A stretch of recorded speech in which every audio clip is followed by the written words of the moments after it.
Bismillahirrahmanirrahim. Assalamualaikum warahmatullahi wabarakatuh. Selamat pagi. Kita di pekan kedua ya. Jadi praktikum kita mulai di pekan kedua. Materi praktikum analisis numerik 1 kita mulai di pekan kedua dari perkuliahan ya.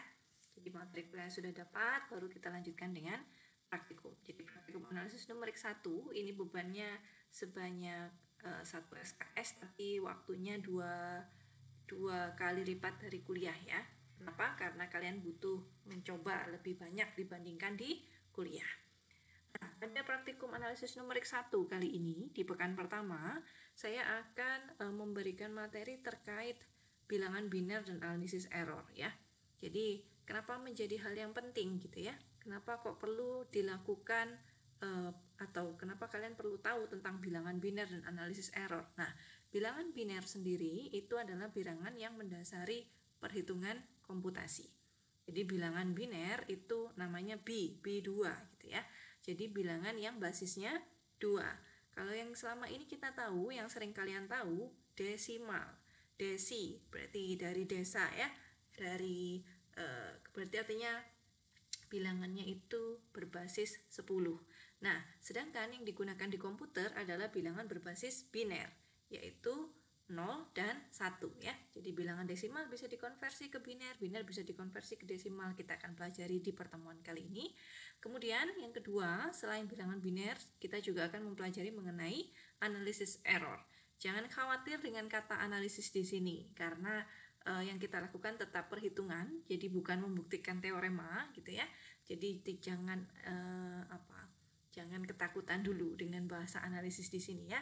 Jadi kenapa kita perlu melakukan analisis error? Karena ketika kita melakukan perhitungan numerik, solusinya adalah solusi numerik, artinya dia hanya hampiran dari solusi sebenarnya, dari solusi eksaknya begitu ya.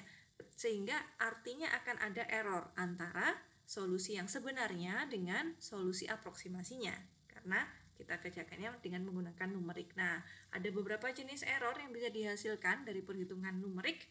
Kita akan pelajari juga di pertemuan kali ini ya. Oke, saya langsung masuk dulu. Sebelum saya ke bilangan biner, ada baiknya saya merekolkan kalian kembali dengan konsep bilangan yang sudah kalian tahu. Apa itu? Yaitu konsep bilangan desimal. Nah, kata desi itu kan sebetulnya 10 ya. Artinya bilangan desimal adalah bilangan yang basisnya basis 10 gitu. Kita ngomonginnya basis 10. Basis 10 itu maunya seperti apa? Artinya bilangan-bilangan yang akan kita gunakan itu kombinasi dari angka 1, 2, 3, 4, 5 sampai 9. Definisinya secara formal bisa saya tuliskan sebagai berikut ya.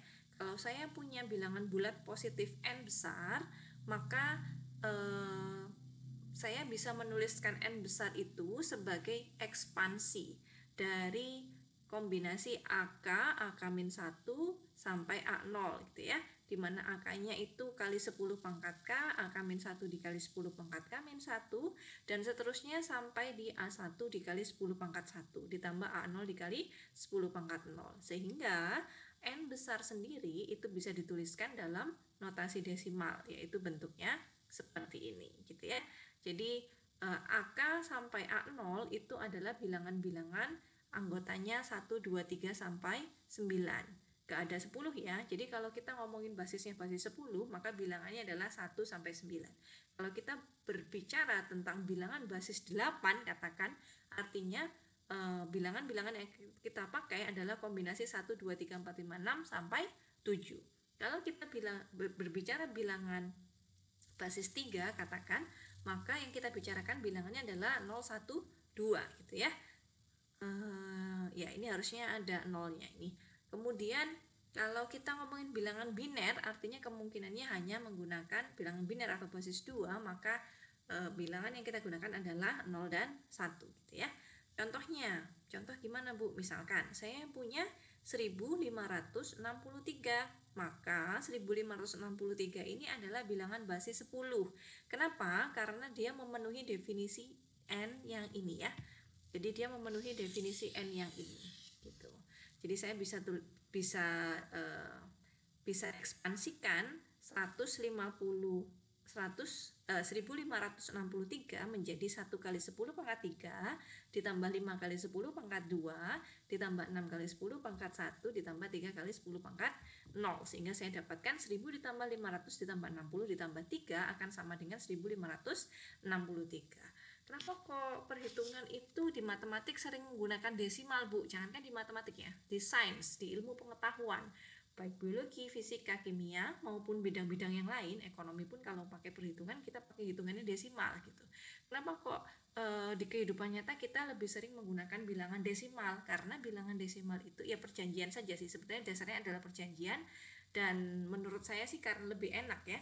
Jadi kalau kita taunya ratusan, ribuan, puluhan gitu ya, satuan. Nah, kalau di SD kan awal-awal belajar matematik sudah diajar itu ya. Berapa bilangan ribuannya, berapa bilangan ratusannya, mana bilangan satuannya gitu ya, mana bilangan puluhannya. Itu lebih mudah untuk dipahami oleh siapapun. Sehingga bilangan desimal ini secara tidak langsung seluruh dunia jadi menggunakan bilangan desimal ini untuk melakukan perhitungan-perhitungan yang bersifat sains gitu ya.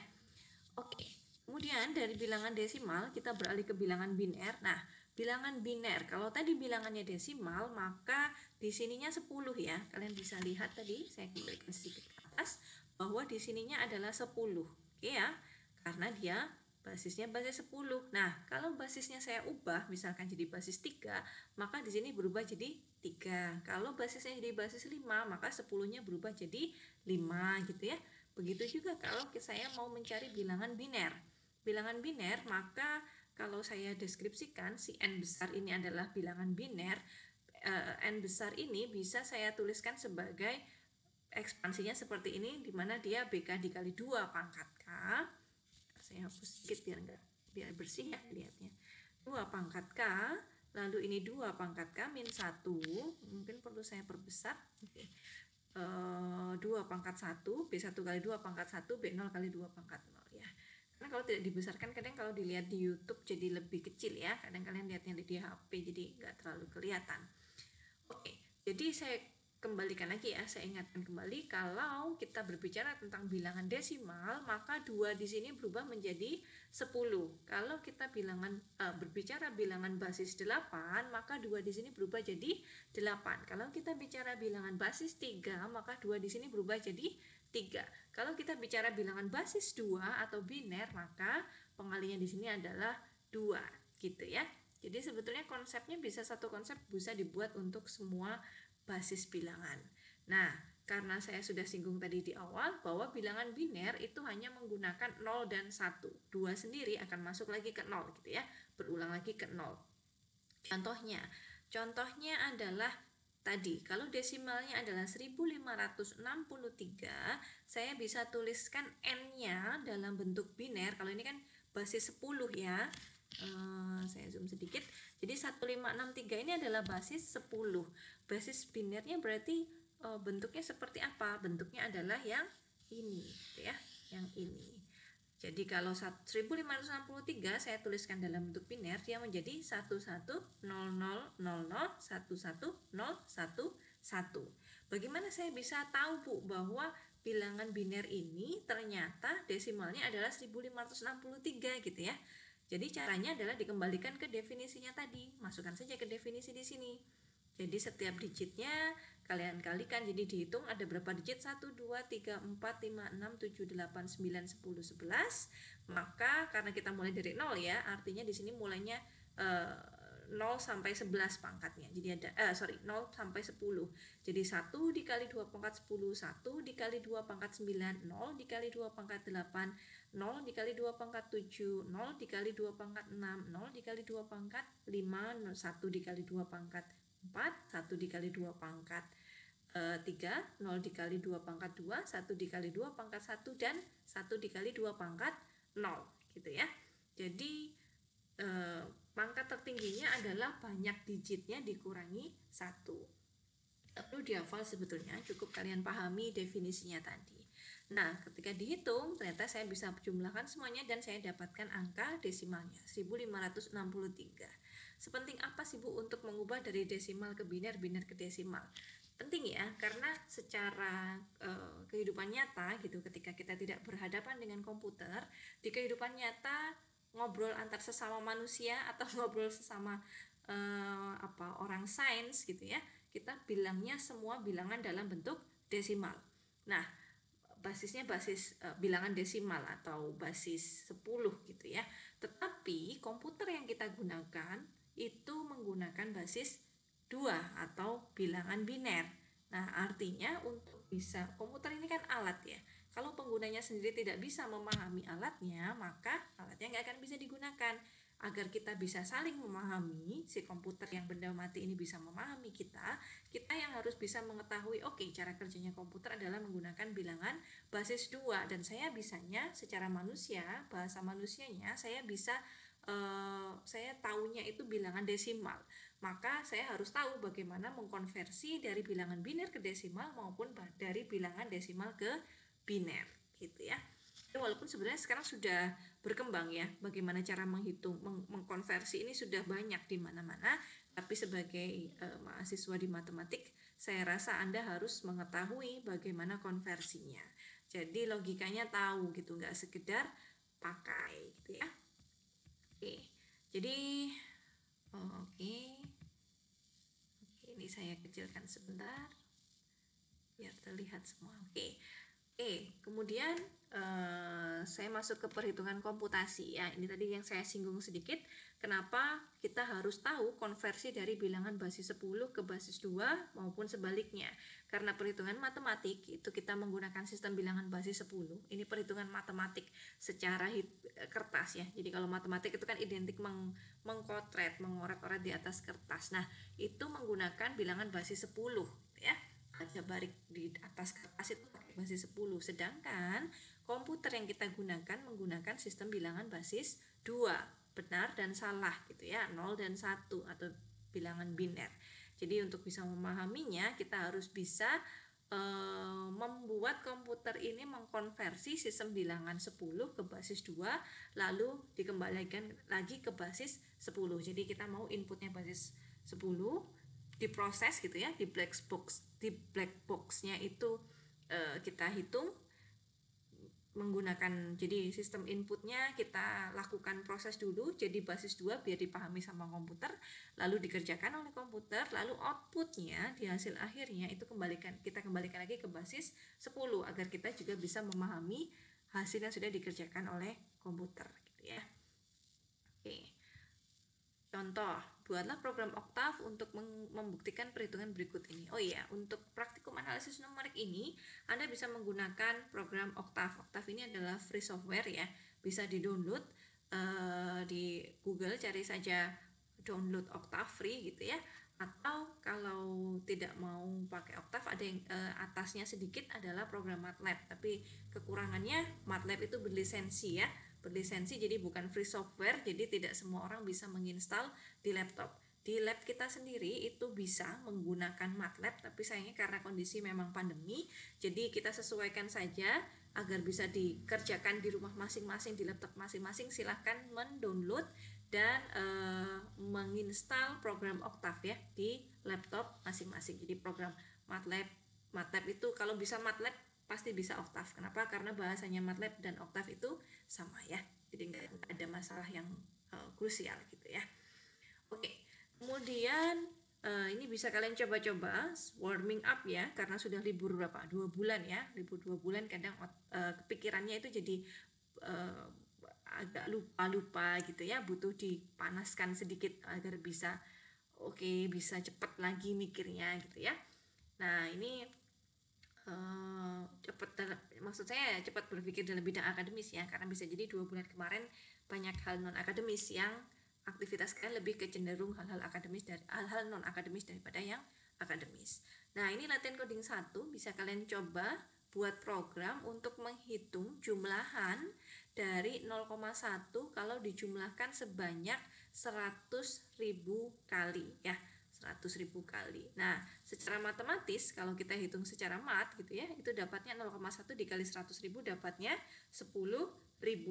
Kalau kita menggunakan komputer sekarang sudah cukup canggih ya, Octave pun sudah cukup akurat menghitungnya, jadi hasilnya menunjukkan 10.000. Nah, komputer pada zaman dahulu atau yang awal-awal itu masih ada error di sini, jadi hasilnya masih 99.999.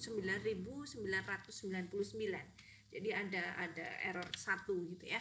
Jadi bisa dibayangkan kalau saya meruningnya sampai 100 juta, bisa jadi errornya 1000 gitu ya, dan itu kalau dihitung secara 1000 itu angka yang cukup besar gitu jika dibandingkan dengan 0,1. Satu pun ketika perbedaannya adalah 9.999 dengan 10.000, perbedaan satu itu 10 kali lipat dari unit yang kita atau nilai yang kita hitung itu kan ya. Oke, kemudian ini adalah konversi bilangan desimal ke biner. Nah, kalau tadi definisinya yang kita tahu adalah binernya tahu gitu ya. Binernya tahu sama dengan BK dikali 2 pangkat K, BK min 1 dikali 2 pangkat K min 1 dan seterusnya gitu ya. Nah, kalau untuk sebaliknya bagaimana? Kita harus bisa mengkonversinya bolak-balik ya. Pola pikirnya seperti apa gitu ya. Jadi bagaimana mengkonversi bilangan desimal n ke biner? Jadi kita dari persamaan yang tadi, yang saya punya tadi, n sama dengan BK dikali 2 pangkat K ditambah BK min 1 dikali 2 pangkat K min 1 dan seterusnya sampai B1 dikali 2 pangkat 1 dan B0 dikali 2 pangkat 0 gitu ya. Dari persamaan ini yang dari definisi tadi, kalian bisa bagi dua ruas kanan dan kiri. Jadi saya bisa dapatkan persamaan kedua. Ya, jadi yang dibagi dua, yang di sini pangkat 2-nya jadi berkurang 1 ya. Pangkat ini jadi berkurang 1, di sini jadi K-2, lalu di sini jadi 2 pangkat 0 dan di sini 2-nya hilang.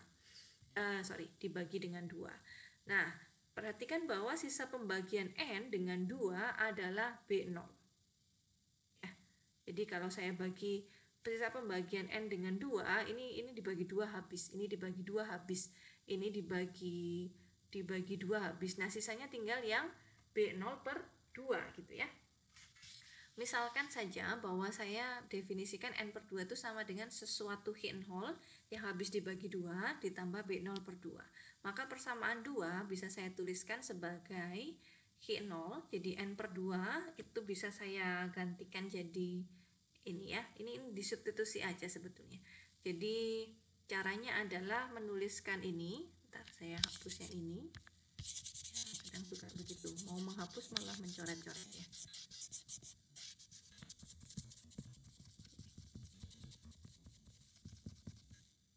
Oke. Jadi dari yang ini kalian bisa dapatkan bahwa N sama dengan 2H0 ditambah B0 begitu ya. Jadinya N ini saya substitusikan ke sini sehingga saya dapatkan apa? N dibagi 2. N dibagi 2 N dibagi 2 ini jadi 0, ini jadi 2 gitu ya. Oke, jadi kembali aja Bu gitu. Iya ya. Kembali aja ya. Oke. Jadi N per 2 ini bisa saya gantikan dengan H0 ditambah B0 per 2 gitu ya. Jadi sehingga apa? B0 per 2 ini bisa saya coret ya. Bisa saya coret karena di kanan dan kiri ada, sehingga saya bisa peroleh H0 sama dengan BK ditambah 2K-1 ditambah BK-1 dikali 2K-1 sampai B1 dikali 2 pangkat 0. Kemudian saya bagi 2 lagi. Nah, ketika saya bagi 2, ini habis dibagi 2, ini habis dibagi 2, sisanya adalah B1, gitu ya. Ketika dibagi 2 sisanya B1. B1 berarti kita misalkan lagi bahwa H0 per 2 sama dengan Q1 plus B1 per 2 dan seterusnya. Sehingga sampai saya dapatkan HK-nya sama dengan 0, atau kalau dituliskan menurut iterasinya ya. Jadi pertama saya misalkan N sama dengan 2H0 plus B0, lalu H0 sama dengan 2H1 plus B1, dan seterusnya sampai HK-2 sama dengan 2HK-1 ditambah BK-1 dan seterusnya sampai saya ketemu HK-nya sama dengan 0 ya. Jadi dari sini bisa dapat apa gitu ya. Jadi nanti saya bisa dapatkan tujuan kita itu mau dapat apa sih. Tujuan saya itu mau mengubah desimal ke biner, artinya saya mau memunculkan semua B1, B0, B1 sampai BK. Tujuannya itu. Jadi kalau kalian sudah bisa dapatkan formula barisan ini, maka kalian bisa tuliskan yang ini kan, B0, B1, BK-1, saya bisa dapat semua ya. Ya sudah, berarti itu adalah, ini urutannya ditulis dari B dari depan ke belakang ya. Oke, jadi ini coba latihan soalnya ya. Buatlah program Oktav untuk menghitung bilangan biner dari bilangan desimal.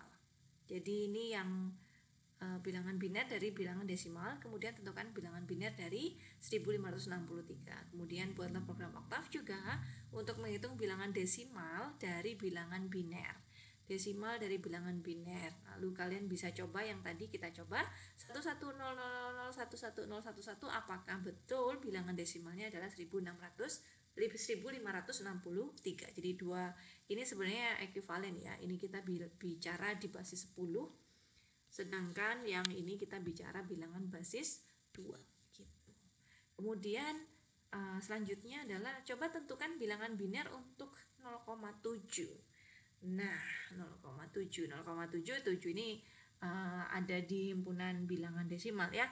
Jadi oke, berarti kalau tadi kita ngomonginnya bilangan ini masih bilangan bulat positif, bagaimana kalau bilangannya itu positif tapi kurang dari 1? Nah, berarti binernya seperti apa? Wah, menarik ini ya.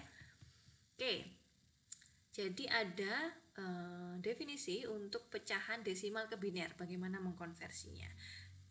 Kita sebutnya dia sebagai pecahan biner. Kalau desimalnya berupa pecahan, maka binernya juga akan berupa bilangan pecahan.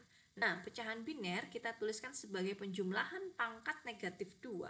Jika adalah bilangan real antara 0 dan 1, seperti 0,7 tadi ya, maka terdapat digit C1, C2, C3 sampai Dn, sehingga R itu bisa saya tuliskan seperti ini. Jadi kalau yang bukan pecahan atau bilangan biner saja, bukan pecahan biner, ininya bukan pangkat ya, pangkatnya dari K turun terus sampai 0. Nah, kalau untuk pecahan biner pangkatnya makin kalau dari minusnya makin turun, kalau lihat dari angkanya makin naik gitu ya. Jadi pangkat minus 1 sampai pangkat min n. Sehingga nilai ruas kanan dari persamaan 3 dituliskan dalam bentuk notasi pecahan biner sebagai 0, D1, D2 sampai Dn gitu ya. Oke. Yang ini adalah mengubah pecahan desimal menjadi pecahan biner. Bagaimana mengubahnya? Yaitu dari definisi yang tadi, kembalikan lagi, asal muasalnya kan ini ya. Jadi kita mau otak-atik aja formula yang 3 ini untuk digunakan mengkonversi bilangan biner ke pecahan biner ke pecahan desimal. Oke, dari yang persamaan 3, kalau saya kalikan 2 kali kanan dan kiri, saya bisa dapatkan ini ya. Saya bisa dapatkan ini dan masih kurang dari 1. Oke. Sebentar, 2R, R-nya kurang dari 1.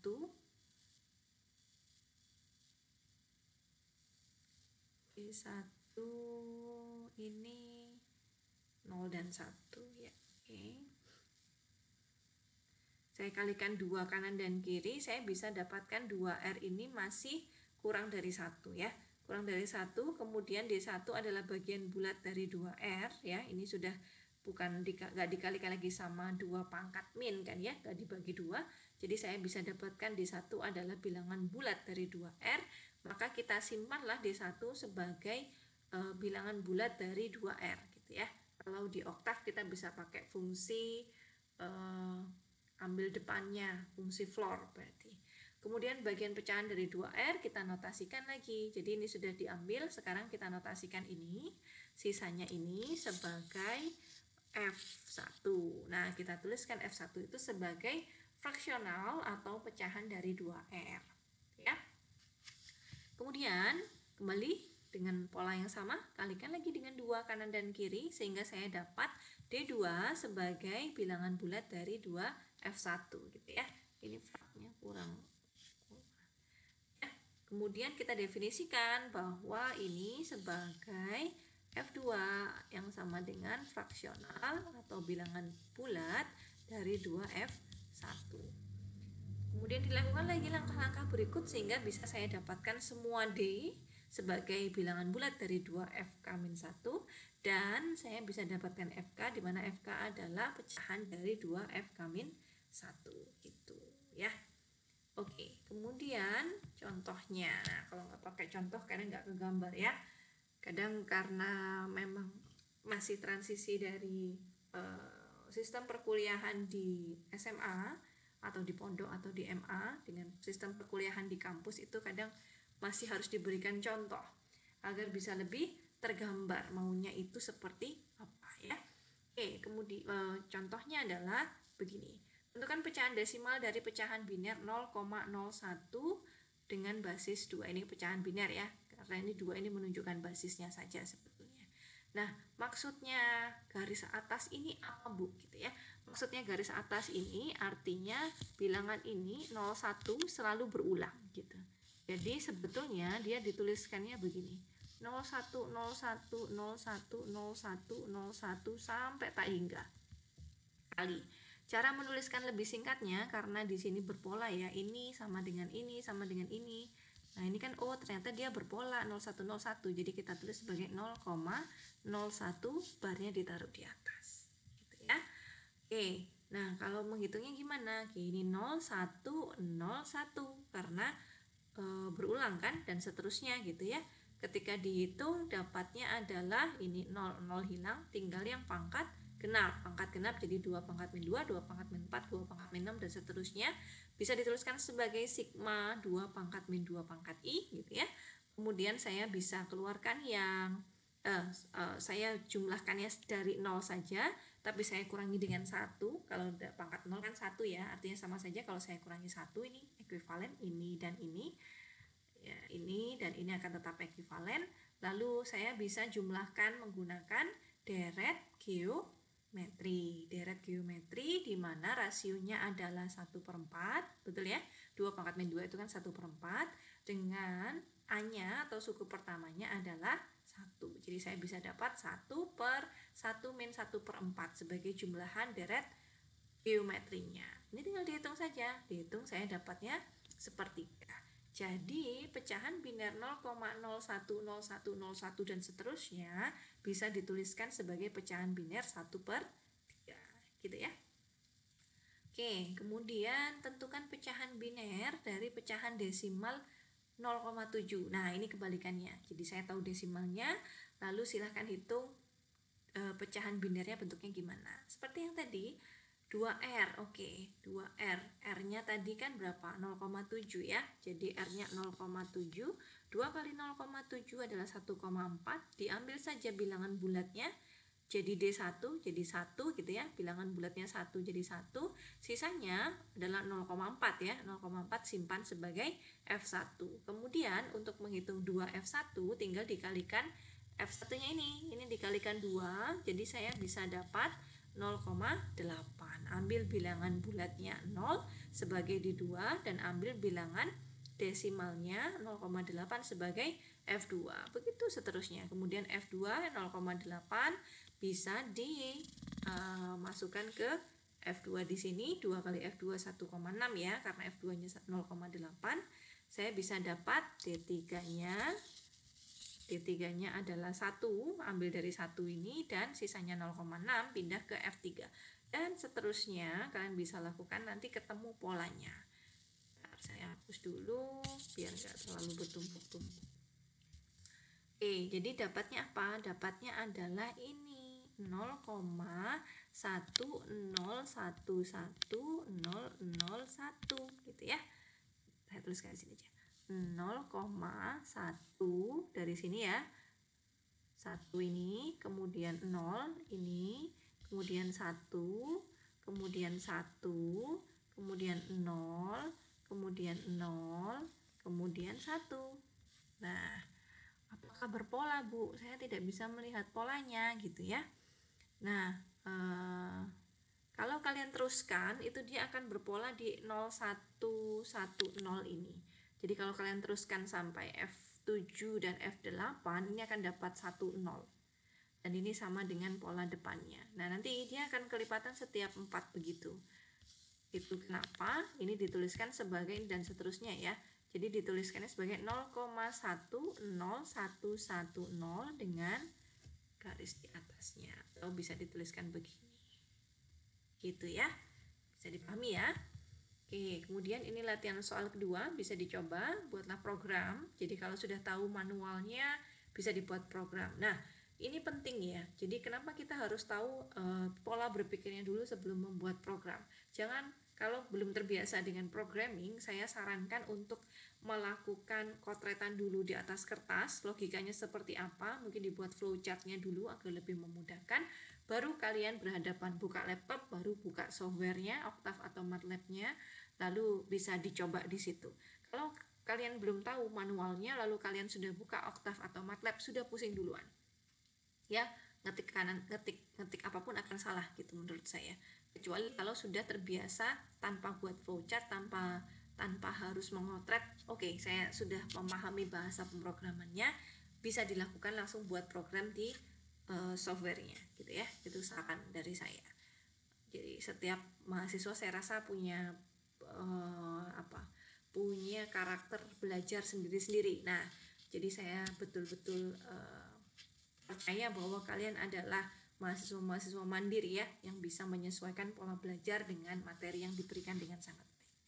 Oke, jadi ini bisa dibuat latihan coding di praktikum ya. Atau nanti juga bisa dibantu oleh Aslab ya. Kemudian ini latihan soal. Jadi setelah programnya dibuat, silahkan coba di running di programnya, atau sebelum dibuat di programnya juga bisa dikotret dulu hitungannya gitu, baru di cross check dengan programnya ya.